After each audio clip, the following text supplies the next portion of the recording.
Abalevi igice cya 12. Guhumanura umugore umaze kubyara.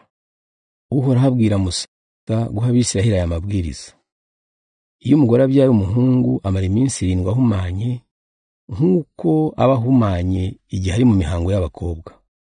Kuva ku munsi wa 8 ari umwana akebwaho, umugore amara iminsi 33 agihumanyijwe n'amaraso yatakaje abyara. Muri iyo minsi nta kintu cyeguriwe Uhoraho akoraho, nta nubwo ajya mu ihema ry'ibonaniro. Iyo abyaye umukobwa amara iminsi 14 ahumanye, nk'uko abahumanye igihe ari mu mihango y'abakobwa, hanyuma akamara iminsi 66 agihumanyijwe n'amaraso yatakaje abyara. Iminsi yo guhumana nirangira, haba ku muhungu cyangwa ku mukobwa, umugore ajya ku ihema ry'ibonaniro, ashyiriye umutambyi umwana w'intama utarengeje umwaka w'igitambo gikongorwa n'umuriro, n'inuma cyangwa intungura y'igitambo cyo guhongerera ibyaha. Umutambyi ajya bitambira Uhoraho, kugira ngo uwo mugore abahumanuwe amaraso yatakaje abyara. Ngaya amategeko yerekeye umugore umaze kubyara umuhungu cyangwa umukobwa.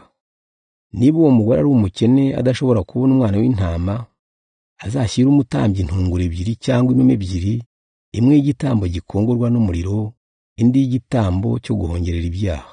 Umutambyi namara kubitamba, uwo mugore azaba ahumanuwe.